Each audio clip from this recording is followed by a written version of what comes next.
HR news Kannada, ಸ್ಥಳೀಯ ಸುದ್ದಿ ಸಮಾಚಾರಗಳ ಆಗರ.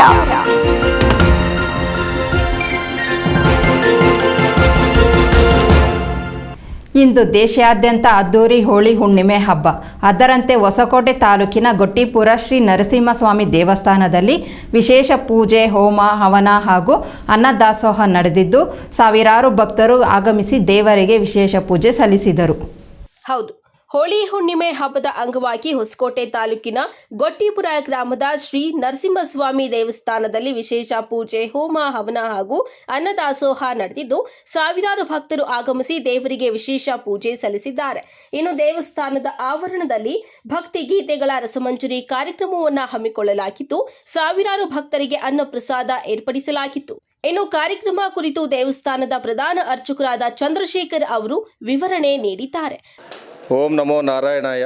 ಶ್ರೀ ಲಕ್ಷ್ಮೀ ನರಸಿಂಹಸ್ವಾಮಿ ಪ್ರಸನ್ನ.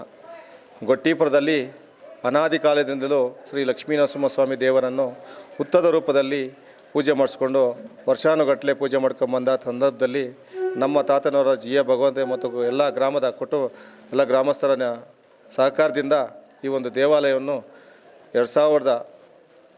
1989ರಲ್ಲಿ ಈ ಒಂದು ದೇವಸ್ಥಾನವನ್ನು ಗರ್ಭಗುಡಿಯಷ್ಟೇ ಮಾಡಿದರು. ತದನಂತರ 2019ರಲ್ಲಿ ಈ ಒಂದು ದೇವಸ್ಥಾನ ಪ್ರತಿಷ್ಠಾಪನೆ ಮಾಡಿ ದೇವಸ್ಥಾನ ಎಲ್ಲರ ಭಕ್ತಾದಿಗಳ ಸಹಕಾರದಿಂದ ಈ ಒಂದು ದೇವಾಲಯ ನಿರ್ಮಾಣ ಮಾಡಿ ತುಂಬ ಚೆನ್ನಾಗಿ ಈ ದೇವರನ್ನು ಪುನರ್ ಪ್ರತಿಷ್ಠಾಪನೆ ಮಾಡಿ ಈ ಜಾಗದಲ್ಲಿ ದೇವರನ್ನು ಪ್ರತಿಷ್ಠಾಪಿಸಲಾಗಿದೆ.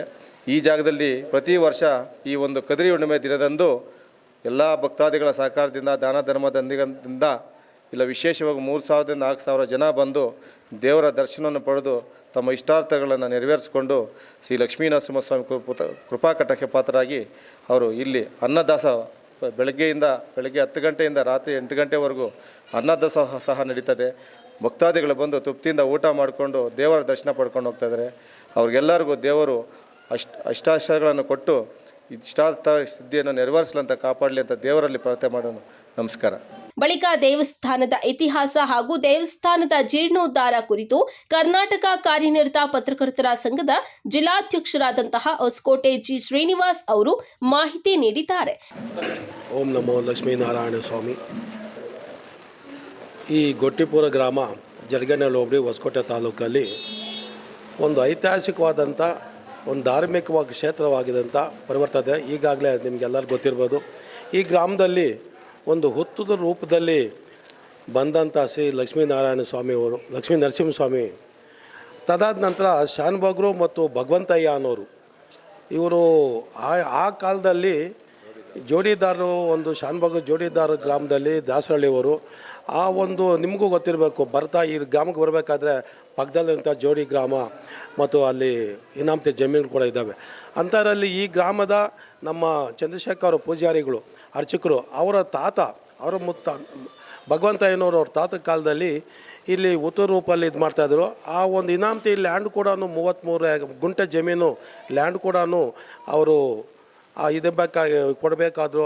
ಒಂದು ಸಣ್ಣ ಯಾರೋ ಅವ್ರ ಮೇಲೆ ಆ ಕೇಸ್ ಪ್ರಕರಣ ದಾಖಲಾಗಿ ಅದಾದ ಆ ಒಂದು ಪ್ರಕರಣದಲ್ಲಿ ಶಾನ್ಭೋಗ್ರು ಅವರು ಹಿರಿಯರು ಯಾರೊಬ್ಬರು ಪ್ರಕರಣ ಮಾಡಿದಂಥವರೇ ತಿರ್ಕೊಂಬಿಟ್ರು. ಹಂಗಾಗಿ ಇಲ್ಲಿದ್ದಂಥ ಜೋಡಿದಾರರು ಅವ್ರೇನು ಮಾಡ್ತಾರೆ, ನಮ್ಮೂರಲ್ಲಿ ಈ ಥರ ಏನೋ ನಮ್ಮ ಮೇಲೆ ಇದ್ದಂಥ ಒಂದು ಕರ್ಮ ಕಲಿತಪ್ಪ ಅಂಥೇಳಿ ಅವರು ಶಿವನ ದೇವಾಲಯ ಕಟ್ಕೊಂಡ್ರು. ಅವರು ಒಂದು ಕರ್ಮ ಕಳ್ಕೊಳ್ಳೋಕೆ ಶಾನ್ಭೋಗ್ರು ಜೋಡಿದಾರು ಶಿವನ ದೇವಾಲಯ ಅಥವಾ ಪ್ರತಿಷ್ಠಾಪನೆ ಈಶ್ವರನ ದೇವಸ್ಥಾನ ಕಟ್ಕೊಂಡ್ರು. ಆದರೆ ಭಗವಂತನವ್ರಿಗೂ ಒಂದು ಕಡೆ ನೀನೇನೋ ಶಾನ್ಭೋಗ್ರೆ ನೀವು ಇದು ಮಾಡ್ಕೊಂಬಿಟ್ರಿ ಜೋಡಿದಾರ್ರೆ, ನಾನು ಕರ್ಮ ಕಳೆದು ಹೆಂಗೆ ಅಂತ ಇದು ಮಾಡ್ತಾಯಿದ್ರು. ಇದೇ ರೀತಿಯಲ್ಲಿ ಇವ್ರದ್ದು ಇದ್ದಂಥ ಒಂದು ಇನಾಮತಿ ಲ್ಯಾಂಡ್ 33 ಗುಂಟೆನ ಆ ಶಾನ್ಭೋಗ್ರಿಗೆ ಕೊಟ್ಬಿಡ್ತೀನಿ, ನಮ್ಮ ಲಕ್ಷ್ಮೀ ನರಸಿಂಹಸ್ವಾಮಿನ ವಿಗ್ರಹನ ಮಾಡಿಸ್ಕೊಡಿ ಅಂತ ಆ ಕಾಲದಲ್ಲಿ ಇವರು ನಮ್ಮ ಚಂದ್ರಶೇಖರ್ ತಾತ ಅವರು ಕೇಳ್ಕೊಂಡಾಗ ಅದು ಹಾಗೇ ನಿಂತೋಗಿತ್ತು, ಇಲ್ದರೆ ಇದಾಗ್ಬಿಟ್ಟಿತ್ತು. ಹೊತ್ತು ಪೂಜೆ ಮಾಡ್ಕೊಂಡ್ರು. ಕದ್ರಿ ಹುಣ್ಣಿಮೆ ದಿವಸ ನರಸಿಂಹಸ್ವಾಮಿನ ಭಕ್ತಾದ್ರು ಪೂಜೆ ಮಾಡ್ಕೊಂಡು ಬರ್ತಾಯಿದ್ರು.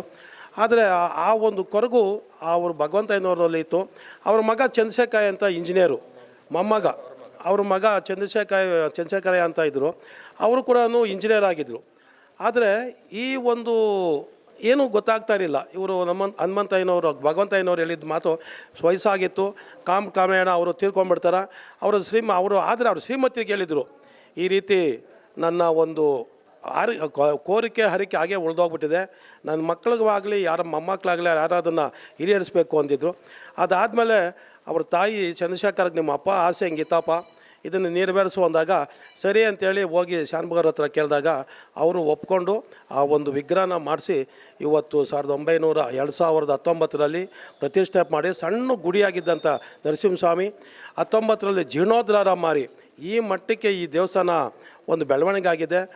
ಅದಾದರೆ ಆ ರೀತಿ ಈ ದೇವಾಲಯ ಒಂದು ಇತಿಹಾಸ ಬಹಳ ಭವ್ಯವಾಗಿದೆ. ಅದಾದಮೇಲೆ ಚಂದ್ರಶೇಖರಯ್ಯನವರು ತಮ್ಮ ಮೊಮ್ಮಗ ಭಗವಂತಯ್ಯನವ್ರ ಮೊಮ್ಮಗ ಚಂದ್ರಶೇಖರ್ ಅರ್ಚಕರಾಗಿ ಸ್ವಾಮಿ ಕೃಪೆಗೆ ಪಾತ್ರರಾಗಿ ಈ ಗ್ರಾಮದಲ್ಲಿ ಇದು ದಾನಿಗಳು ಭಕ್ತಾದಿಗಳು ತುಂಬ ಜನ ಇದಕ್ಕೆ ದಾನ ಮಾಡಿ ಈ ಒಂದು ಕಟ್ಟಡ ಕೊಟ್ಟು ಜೀರ್ಣೋದ್ಧಾರ ಮಾಡಿ ಇವತ್ತು ಗ್ರಾಮಸ್ಥರು ಎಲ್ಲರೂ ಈ ಸುತ್ತಮುತ್ತಿರೋ ಗ್ರಾಮರು, ಈ ಗ್ರಾಮಸ್ಥರು ಮತ್ತು ಈ ಗ್ರಾಮದವರು ಎಲ್ಲ ಹಿರಿಯರು ಸೇರಿಕೊಂಡು ಈ ಒಂದು ಬೆಳವಣಿಗೆ ಈ ಜೀರ್ಣೋದ್ಧಾರ ಮಾಡಿ ಈ ದೇವಸ್ಥಾನ ಇಲ್ಲಿ ಪ್ರತಿ ವರ್ಷವೂ ಅನ್ನದಾಹೋಸದಿಂದ ಹಿಡಿದು ಒಂದು ಪೂಜಾ ಕಾರ್ಯಕ್ರಮಗಳು, ಭಜನೆ ಕಾರ್ಯಕ್ರಮಗಳು, ಭಕ್ತಾದಿಗಳು ದೇವನಹಳ್ಳಿಯಿಂದ ಬರ್ತಾರೆ. ಸುಮಾರು ಕೋಲಾರ ಸುತ್ತಮುತ್ತಲಿನ ಗ್ರಾಮಗಳನ್ನು ಅಲ್ಲಿ ಕದ್ರಿ ದೇವಸ್ಥಾನ ನರಸಿಂಹಸ್ವಾಮಿ ನೋಡೋಕ್ಕಾಗ್ದಿದ್ದವರು ಅಷ್ಟು ದೂರ ಹೋಗೋ ಪ್ರಯಾಣ ಆಗೋಕ್ಕಾಗಲ್ಲ, ಅಲ್ಲಿ ಹೋಗಿ ಬರೋ ಕಷ್ಟಗಳು ಅಂತೇಳಿ ಅಲ್ಲಿರೋ ಕದ್ರಿ ನರಸಿಂಹಸ್ವಾಮಿನೇ ನಮ್ಮ ಇಲ್ಲೇ ನರಸಿಂಹಸ್ವಾಮಿ ಇದ್ದಾರೆ ಅಂತ ಒಂದು ನಂಬಿಕೆ ಭಕ್ತಿ ಭಾವದಿಂದ ಇವತ್ತು ಇಲ್ಲಿ ನಾವು ಸಹಿತ ಬಂದು ಸ್ವಾಮಿ ಕೃಪೆಗೆ ಪಾತ್ರರಾಗಿ ದರ್ಶನ ಮಾಡಿ ಪುನೀತರಾಗಿದ್ದೀವಿ. ಭಕ್ತಾದಿಗಳು ಈ ತಾಲೂಕಿನ ಭಕ್ತಾದಿಗಳು ಈ ದೇವಸ್ಥಾನಕ್ಕೆ ಭೇಟಿ ಕೊಟ್ಟು ನರಸಿಂಹಸ್ವಾಮಿ ಕೃಪೆಗೆ ಪಾತ್ರರಾಗಬೇಕು ಅಂತ ತಮ್ಮಲ್ಲಿ ಭಕ್ತಿಪೂರ್ವಕವಾಗಿ ನಾನು ಪ್ರಾರ್ಥನೆ ಮಾಡ್ಕೊಳ್ತೀನಿ. ಜೈ ನರಸಿಂಹಸ್ವಾಮಿ. ಈ ಸಂದರ್ಭದಲ್ಲಿ ಸಾವಿರಾರು ಭಕ್ತರು ಶ್ರೀ ನರಸಿಂಹಸ್ವಾಮಿಗೆ ವಿಶೇಷ ಪೂಜೆ ಸಲ್ಲಿಸಿದ್ದಾರೆ.